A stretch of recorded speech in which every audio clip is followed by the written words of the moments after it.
Welcome back, folks. Thanks very much for joining us here on the show. In our starting point photography segment today, we're going to be talking about travel photography tips. As you all well know, we are off to Lisbon, Portugal, the beautiful Lisbon, Portugal, in March 23rd to 30th next year. Looking forward to that trip more and more all the time. Hopefully, we've got a surprise for you guys. I'm going to talk to this company tomorrow afternoon about them packaging up a deal where we could do the same trip except add the city of Porto in it for the same money, actually for less money. So fingers crossed about that.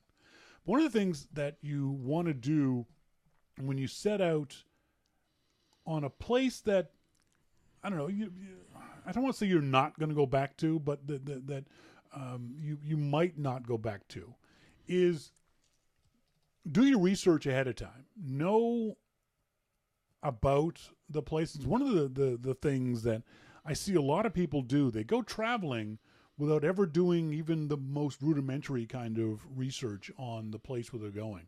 Wikipedia searches, just regular Google searches.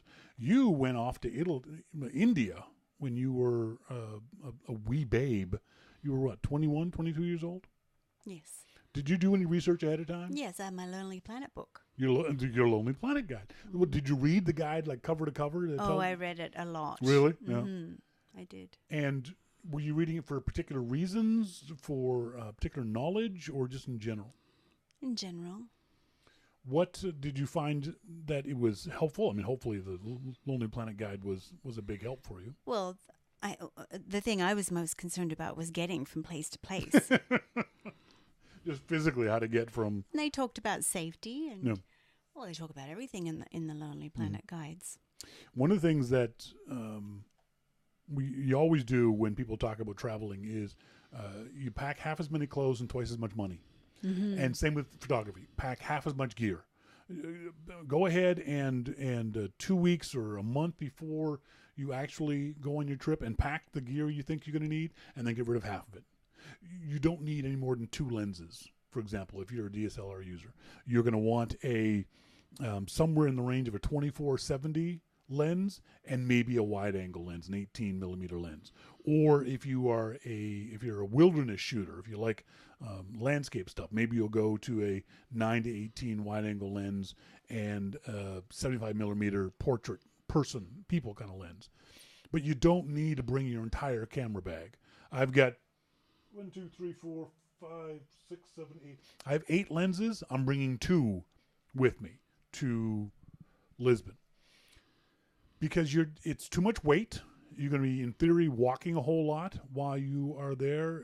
For us in Lisbon, it means walking up and down a lot. Lisbon is built on 7 hills. There's an area of the neighborhood called the Alfama, which we're going to spend at least a full day in. And the Alfama is very, very hilly, up and down, a lot of elevation changes in the Alfama, a lot of stairs. And you don't want to be carrying around a camera bag that weighs 15 pounds. You don't want to have a backpack that's full of camera gear. So bring just 2 lenses and just bring 1 camera. A lot of folks will bring, I've seen people have 2 or 3 camera bodies. They'll have a mirrorless camera and they'll have 2 DSLRs of varying sizes. That's a waste of time, especially if you were going to be going, and Melissa and I have talked about this in the past, the difference between being a tourist and being a traveler. We're going as travelers, and we want to experience the place while we're in the place. I don't know if that's a subtle difference or not, but for me, it's a matter of, it's one of the reasons why we've chosen to be just in one city, maybe in Porto, if this deal goes through, but otherwise just in the one city, because Melissa and I both like to settle into a place. I like the idea of going to our hotel, then walking around the hotel for a few blocks to go get a sense of the neighborhood and where the shops are and where's the coffee shop and that kind of stuff. I want us to experience being there and use the photography as memories of being there, as opposed to using photography to record every aspect of being there, which is what you see a lot of people doing. I want us to actually take fewer photographs. It's one of the things that I've learned as I've become a better photographer is I actually take fewer photos than I did when I was a beginner, because as you gain knowledge of photography, you can get that perfect shot in fewer camera clicks, and you know the shots that you can't get with the gear you have.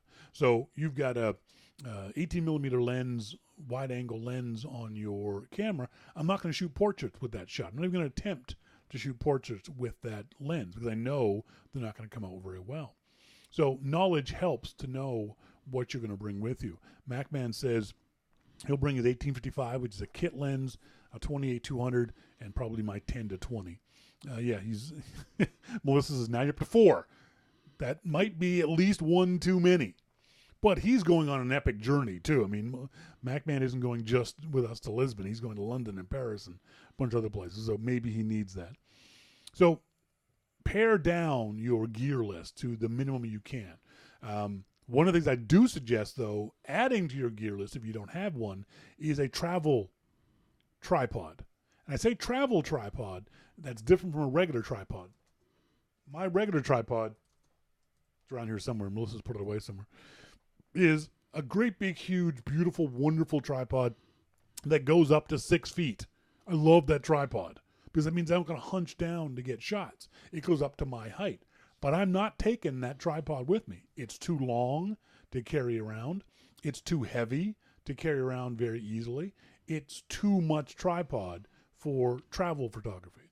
So what I will use, I've got a smaller tripod about that big. It doesn't go up to 6 feet. I think it goes up to 4.5, 5 feet. So it means I'm going to have to hunch down to take photos, but it's a physically smaller tripod. If you can afford it, look for carbon fiber tripods. They're lighter. They're more expensive, but they're also lighter. So keep that in mind too. The other thing you want to do is when it comes to getting rid of unnecessary things, it's the same thing with your photographs. As beginners, you want to focus on just the one thing in your shot. Don't try to capture everything in your shot. Don't take a picture of your husband in front of the pyramid in front of the Louvre, if you know what I mean. Get it down to just one element of your photography.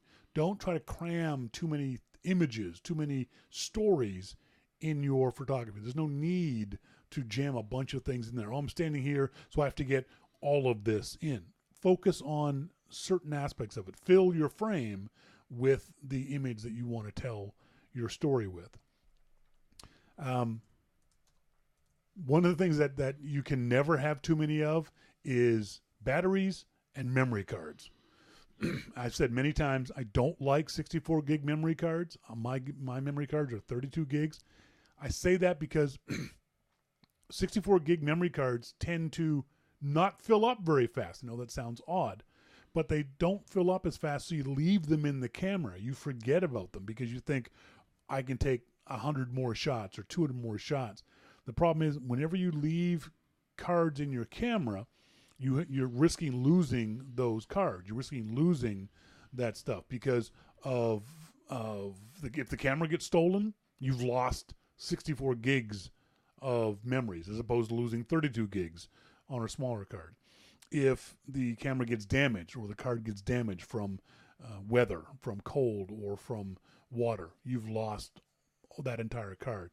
I always tell people to try to, each evening after a day of shooting, come home and dump your images off your camera card onto a different device. The problem is maybe you don't want to carry around a laptop. I sure as heck don't want to carry a laptop with me to Lisbon. So maybe that means dumping them onto an iPad or dumping them onto an external hard drive, or simply taking that card, that 3216 or 32 gig card, putting it away in a safe place, and then putting a fresh card in for the next day's shooting. Make sure you write the date on the cards. That way you'll know which ones are which day they are.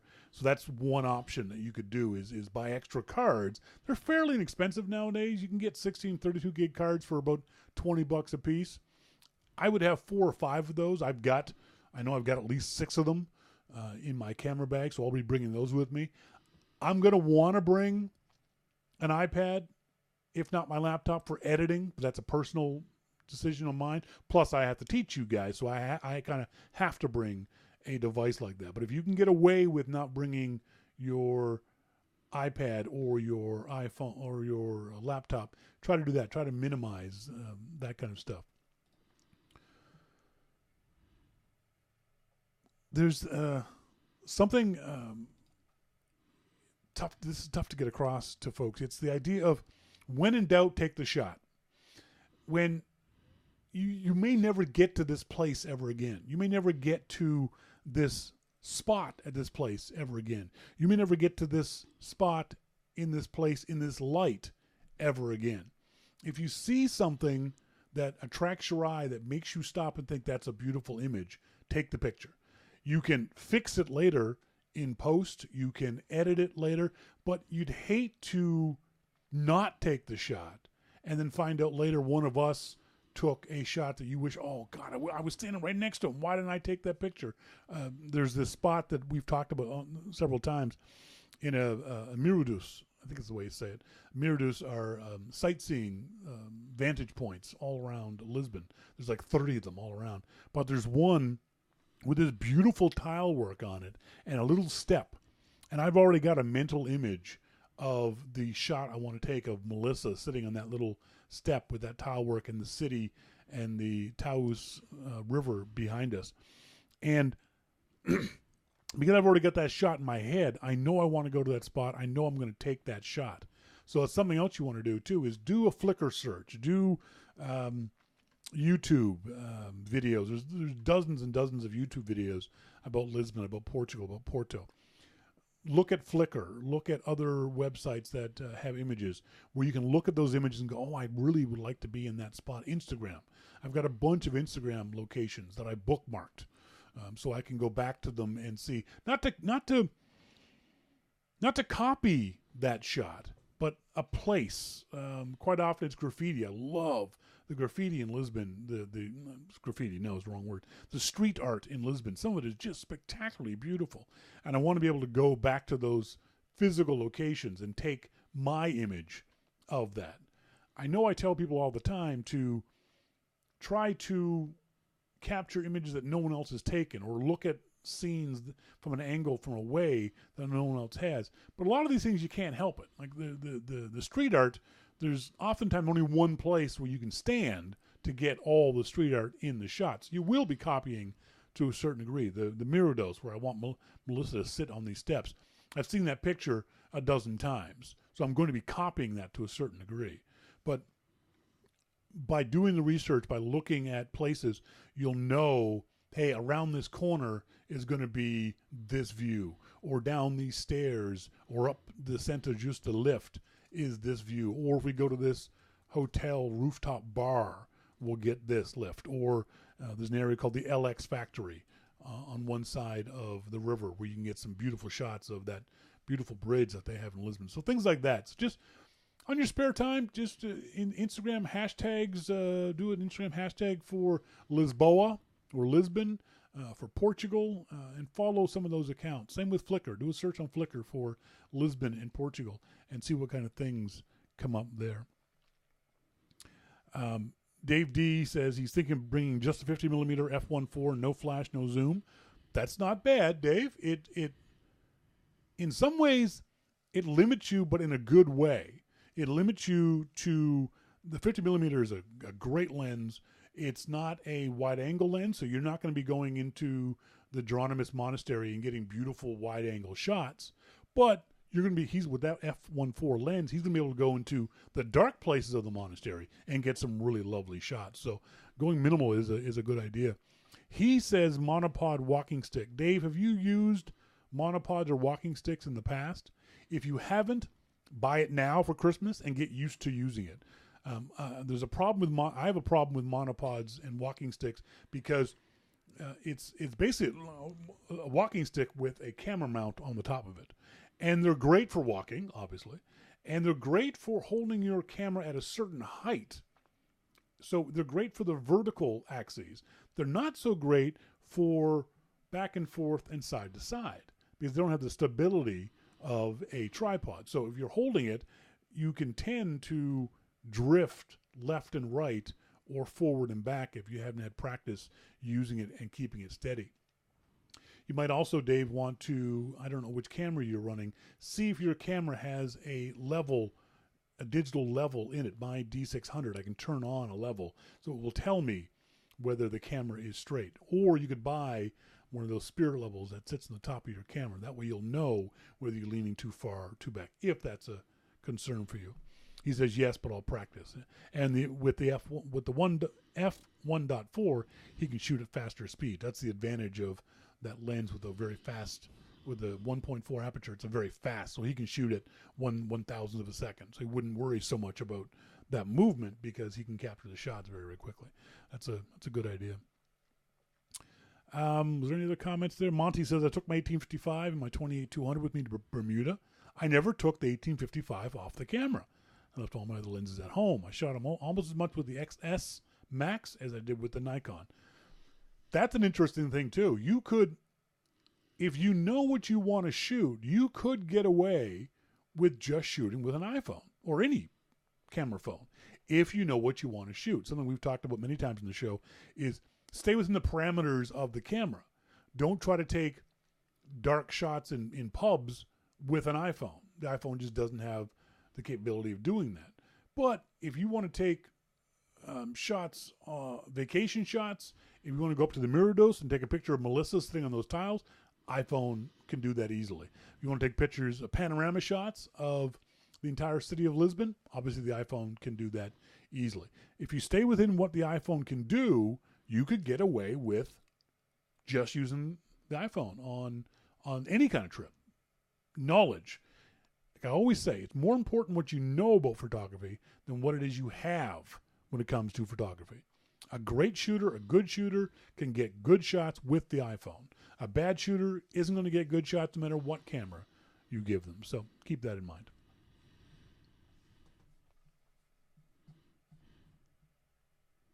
Any comments?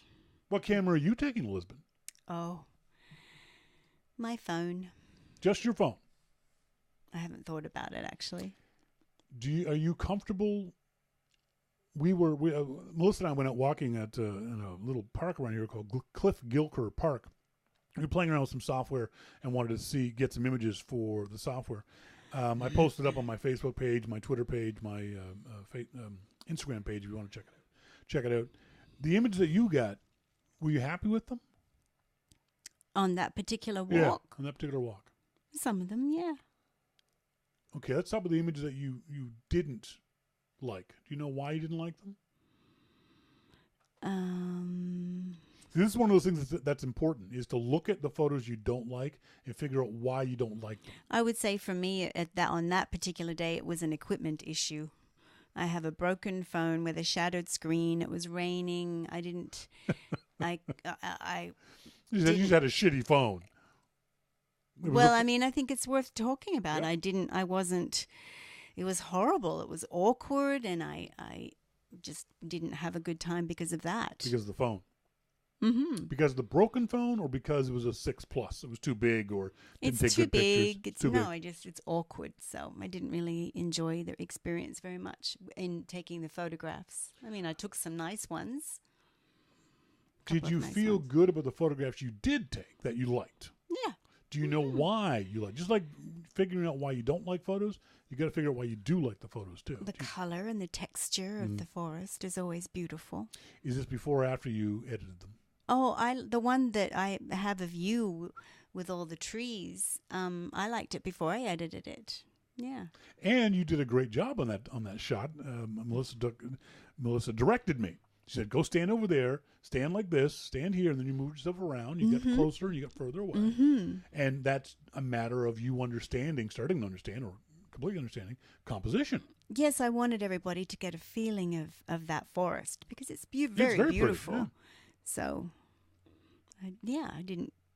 I thought about it, and especially because you're so tall and the trees were just sort of represented strength and height, and I thought it was nice to have the two. I like the fact that you got down at a lower level. You didn't take that picture at 5 feet tall. You got down on bended knee and took a shot in an upward angle, which gave a really neat view of more of the trees. And my uncle wrote on Instagram that it looked like you were a big man holding up the trees. Yeah, This is kind of No, it's good.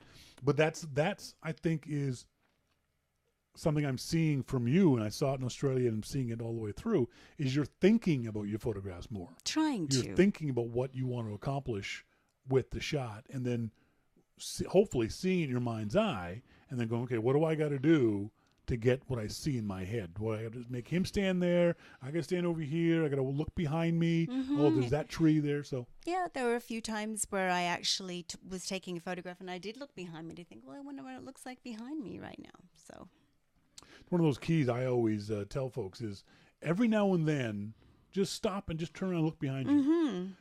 For us in that particular park, there's these wonderful winding trails and these bridges, these wooden bridges that give some great, really great leading line shots that for some reason they look well, not for some reason. Excuse me. For us, it was the way the light was hitting the path. I noticed that we walked across one of the bridges and we wandered around. When we came back, the light was completely different because it was from a different angle. We're looking at the light from over our shoulder, and maybe it wasn't as nice there, but coming back the other way with the light in front of us, or vice versa, the light was better. Exact same spot, but the light was just a little bit different. The biggest issue I had with the iPhone was because it was sunny in some places and not in others. In particular, my waterfall shots got blown out. The waterfall was just nothing but white instead of, and even with touching the screen and trying to manipulate the the exposure, couldn't get a good shot because when I made the waterfall dark enough that I could see the actual water, the forest blacked out. it was too dark. So yeah. that was one of so those much shots. water too. So the water is all white. Yeah. It's pure white.